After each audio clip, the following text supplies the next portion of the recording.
9th और 10th जो है, यानी माध्यमिक और उच्च माध्यमिक की परीक्षा जो है पहले से शेड्यूल्ड है।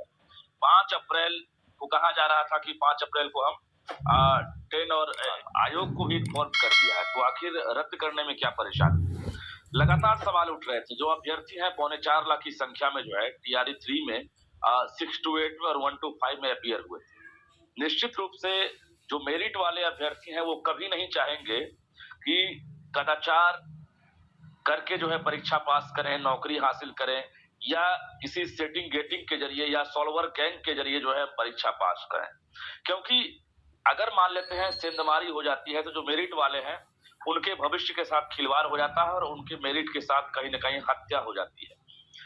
आखिरकार वही हुआ जो हम लोग जान रहे थे कि बीपीएससी को अपने स्टैंड पर जो है बदलाव करना होगा। और आज होली से पहले जो बड़े आंदोलन की तैयारी थी छात्र संगठनों के द्वारा, अभ्यर्थियों के द्वारा, और कल ही का तारीख था।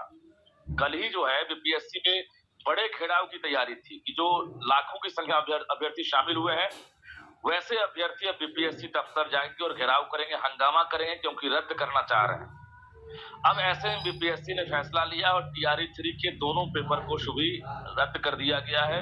जो पहली पाली की थी 6 to 8 और दूसरी पाली की 1 to 5 दोनों को रद्द कर दिया गया है। तो कहीं ना कहीं दूध का दूध और पानी का पानी अभी आना बाकी है। आयोग अभी भी मानने को तैयार नहीं। आयोग की माने तो आयोग का कहना है कि अपनी विश्वसनीयता, क्रेडिबिलिटी को देखते हुए हमने ये फैसला लिया है। हालांकि आर्थिक अपराध इकाई ने रिमाइंडर के बाद जो जवाब दिया है, जवाब उसका ये है कि अनुसंधान के दौरान आयोग को हम अब किसी प्रकार का एक तरह से हम अब प्रूफ नहीं देंगे। इससे अनुसंधान जो है प्रभावित हो सकता है, क्योंकि जो मास्टर माइंड है विशाल चौरसिया, वो जग जाहिर है और पहले भी जो परीक्षा होते रहे हैं उसमें मास्टर माइंड विशाल चौरसिया जो है अहम भूमिका निभाता रहा है और इससे पहले सलाखों में भी गया है जेल। बावजूद अपनी आदत से वो बाज नहीं आ रहा है और फिर से इस बार हजारीबाग, दानापुर, बनारस, देवघर में क्वेश्चन रटवाए गए थे। यानी जो आयोग को जो भी जवाब मिला है, जो आर्थिक अपराध इकाई की जो रिपोर्ट है उसमें साफ तौर से ये जिक्र किया गया है कि पेन ड्राइव जो बरामद किए गए हैं विशाल चौरसिया के पास, उस पेन ड्राइव में जो परीक्षा का प्रश्न पत्र था, उस प्रश्न पत्र में एक तरह से समझिए कि क्यूआर कोड भी अंकित नहीं है। यानी जो बार कोडेड है क्वेश्चन, वो एक तरह से उसकी कच्ची कॉपी जो है पेन ड्राइव में विशाल चौरसिया को हासिल हो गया था, वो भी 14 मार्च को। परीक्षा होती है 15 मार्च को, पहले 15 को परीक्षा थी जी, और 14 मार्च को जब परीक्षा से पहले प्रश्न उसको हाथ लग जाता है, उसके बाद वो बड़ा एक तरह समझिए कि जो रैकेट है, वो रैकेट जो है पूरे बिहार झारखंड में जाल बिछाता है और जो अभ्यर्थी है उनसे 10 लाख रुपए की मांग करता है। 10 लाख रुपए दीजिए, आपको क्वेश्चन रटाएंगे। बड़ा सा प्रोजेक्टर लगाया गया था बैंक्वेट हॉल हजारीबाग में और वहां पर 500 की संख्या में जो अभ्यर्थी है जो टीआरई 3 में शामिल होने वाले थे, कहा जा रहा है कि उनको रटवाया जा रहा था। और जब आर्थिक अपराध इसमें संयुक्त थे जिन्होंने 10-10 लाख रुपए की रकम चुकाई और उसके बाद वो वहां जाकर प्रश्न पत्रों का हल ढूंढ रहे थे, समझ रहे थे, रट भी रहे थे। बिल्कुल शुभी, 1000 करोड़ से ऊपर का टारगेट था कि इतनी आमदनी हो जाएगी। और बताइए कि इससे पहले भी हुआ है, लेकिन आर्थिक अपराध इकाई के पास जो रिपोर्ट है उसके मुताबिक 10 लाख रुपए जो है मांग किए गए थे। अभिषेक है पटना का, जो एजी कॉलोनी में साइबर कैफे चलाता है, वहां पर भी रेड किया गया। विशाल चौरसिया जो मास्टरमाइंड है, उसका जाल बहुत बड़ा है, सिंडिकेट है, जिसको हम सॉल्वर गैंग कहते हैं इंग्लिश। वो सॉल्वर गैंग जो है परीक्षा से पहले इसी प्रकार से अंधमारी करता है सिस्टम में और उसके बाद ऐसे अभ्यर्थियों से मोल जोल करके परीक्षा से पहले उन तक प्रश्न पहुंचाता है। यहाँ पर जो प्रश्न पत्र बरामद किए गए पेन ड्राइव में, उनको जब मैच कराया गया यूपीएससी के प्रश्न से, तो हूबहू मैच कर गया। अब आर्थिक अपराध इकाई ने इसके बाद 278 के आसपास जो अभ्यर्थी हैं और मास्टरमाइंड है, जो सॉल्वर गैंग के सदस्य हैं, उनकी गिरफ्तारी कर ली है। बाकी को रिमांड पर रखा गया है, कोर्ट में पेशी भी हुई है। अब जो है बड़ी मछलियों की तलाश जारी है कि आखिर विशाल चौरसिया के ऊपर भी कोई बड़ी मछली तो नहीं, क्योंकि आयोग के अधिकारी बात की चर्चा हम और करें तो बीपीएससी की विश्वसनीयता को देखते ही बीपीएससी यानी कि बिहार लोक सेवा आयोग के तहत ये परीक्षा ली जा रही थी, कि इसके तहत किसी तरह की कोई परेशानी नहीं आएगी, कदाचार मुक्त परीक्षा होगी, बहुत पारदर्शिता की भी बात की जा रही थी, लेकिन आखिरकार फिर वही हुआ। तो ये भूल चूक कहाँ से होती है, इसकी शुरुआत कैसे होती है, क्या इस बारे में कोई जानकारी आपके पास? देखिए, बीपीएससी की जो पुरानी प्रणाली है, सिस्टम है, उसमें ये कोई डाउट नहीं है कि उसने बहुत चेंजिंग लाई है और पिछले 2 साल में बीपीएससी ने अपने आप को बहुत इम्प्रूव किया है। टीआरई 1, टीआरई 2 के साथ-साथ जो प्रशासनिक परीक्षा है या हेडमास्टर की परीक्षा है, उन परीक्षाओं में उतना ज़्यादा सवाल नहीं करा हुआ था और कहीं से लीक या वायरल की खबर नहीं आई।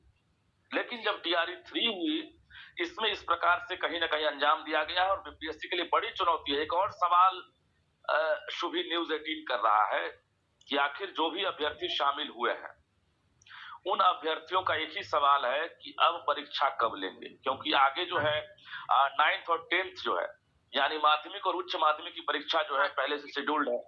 5 अप्रैल को कहा जा रहा था कि 5 अप्रैल को हम 10 और 11 और 12th की एग्जाम हम 9, 10th और 11, 12th का एग्जाम ले लें। लेकिन उस परीक्षा से पहले ये लीक हो गया। अब जो है इस परीक्षा की तिथि जो है फिर से निर्धारित की जाएगी। उसको लेकर अभी भी अभ्यर्थी सवाल कर रहे हैं कि आखिर जो प्राइमरी वाले हैं, जो एग्जाम दिए, अब उनका एग्जाम कब होगा? जो माध्यमिक वाले हैं, उच्च माध्यमिक वाले हैं, वो पूछ रहे हैं अब उनका एग्जाम कब होगा? तो ये हम जानकारी दे दें जो अभ्यर्थी देख रहे हैं, सुन रहे हैं कि होली तक फिलहाल अब कोई भी परीक्षा नहीं होने वाली। अभी आपको इस महीने में आप हमारे पास सोर्सेस से खबर आ रही है कि जो 15 तारीख को जो परीक्षा आयोजित की गई थी, जो आज रद्द की गई है, उसके एवज में संशोधित तिथि के आधार पर परीक्षा आपको मार्च महीने में आयोजित करने की संभावना नहीं है। क्योंकि बीपीएससी के लिए एक बड़ी चुनौती है कि जो सेंधमारी हुई है, उसको हम फुल प्रूफ कैसे करें, अचूक कैसे करें। तो सिस्टम को अचूक बनाने के लिए, फुल प्रूफ बनाने के लिए बीपीएससी स्ट्रेटजी लगाएगा और अत्याधुनिक सुविधाओं से जो लैस का दावा किया गया था, जो हाईटेक अरेंजमेंट की बात कही गई थी, कमांड एंड कंट्रोल सेंटर से हम पकड़ लेंगे। लेकिन ये तो आप पकड़ लेंगे तब जब आप एग्जाम के दौरान चोरी करते हुए अभ्यर्थी पकड़े जाएंगे या मुन्ना भाई जो है एग्जाम दे रहे हैं। यहाँ तो परीक्षा से पहले जो है सेंधमारी हो गई। शुभी हो गई, हाँ। तो वाकई रजनीश, ये बहुत बड़ा सवाल भी है सभी अभ्यर्थियों के जहन में कि आखिर अब परीक्षा कब ली जाएगी, क्योंकि उनके भविष्य का ये सवाल है। विडंबना ये है कि बिहार की धरती जो ज्ञान की धरती मानी जाती है, वहां पर बार बार परीक्षाओं को लेकर ऐसे सवाल उठते हैं, कभी रिजल्ट में धांधली हो जाती है। तो जाहिर सी बात है, जो भी अभ्यर्थी हैं वो यहाँ पर अपने भविष्य को नहीं तलाशते और वो बाहर निकल जाते हैं। यही सारी वजह है। हम आशा यही करते हैं अपने चैनल के माध्यम से, क्योंकि हमारा ये दायित्व है कि समाज में किसी तरह की भी अगर कोई परेशानी होती है तो एक और महत्वपूर्ण जानकारी दे दें। शुभी, एक और महत्वपूर्ण जानकारी दे जो दर्शक देख रहे हैं अभ्यर्थी, क्योंकि उनकी निगाहें टिकी हुई है। देखिए, टीआरई 3 के प्राइमरी की जो परीक्षा, जो टेंटेटिव हम लोग अभी सोर्सेज के जरिए पता किए हैं, अप्रैल 10 से पहले, यानी 10 अप्रैल से पहले परीक्षा ली जा सकती है। जिनकी भी परीक्षाएं रद्द हुई है, चाहे वो प्राइमरी में 6 to 8 हो या 1 to 5 हो, वो तैयारी में लग जाए। अब जो है सॉल्वर गैंग की नहीं चले, हम लोग यही उम्मीद करते हैं और 10 अप्रैल से पहले कभी भी परीक्षा हो सकती है, जिसको लेकर बीपीएससी तैयारी में जुट गया है। शुभी, चलिए, ये बड़ी खबर अपने दर्शक जो भी इस वक्त हमें सुन पा रहे हैं वो आप सुन रहे होंगे। हमारे संवाददाता रजनीश ने अभी अभी बहुत बड़ी जानकारी आपको दी है। आप इस हिसाब से अपनी प्लानिंग कर सकते हैं, अपनी तैयारी कर सकते हैं, क्योंकि बीच में होली का त्योहार है, इस वजह से अभी तुरंत परीक्षा नहीं ली जा सकती है, इसे थोड़ा आगे बढ़ाया जा सकता है। लेकिन 10 अप्रैल की तारीख आप जरूर याद रखिएगा। 10 अप्रैल से पहले तक की आप तैयारी जरूर रखिएगा। कभी भी किसी भी वक्त परीक्षा की तिथि का ऐलान हो सकता है। और तो दोस्तों, आप लोगों ने स्पष्ट रूप से सुना, न्यूज़ 18 के संवाददाता रजनीश कुमार जी ने स्पष्ट रूप से अपनी बातों को रखा है। पेपर लीक मामले पर भी खुलकर बोले हैं। उनका कहना है कि भाई टीआरई 3 की तरह मामला जो है टीआरई 1 और टीआरई 2 पर भी तलवार जो है वो लटकेगी। क्या कुछ होता है ये तो खैर समय ही बताएगा, लेकिन फ़िलहाल तो ये बात स्पष्ट है कि अब कहीं ना कहीं जो है टीआरई 1 और टीआरई 2 पे भी जो खतरा है वो मंडरा रहा है। क्या कुछ होगा ये समय बताएगा। दोस्तों, इस वीडियो में इतना ही। धन्यवाद। जय हिंद, जय भारत।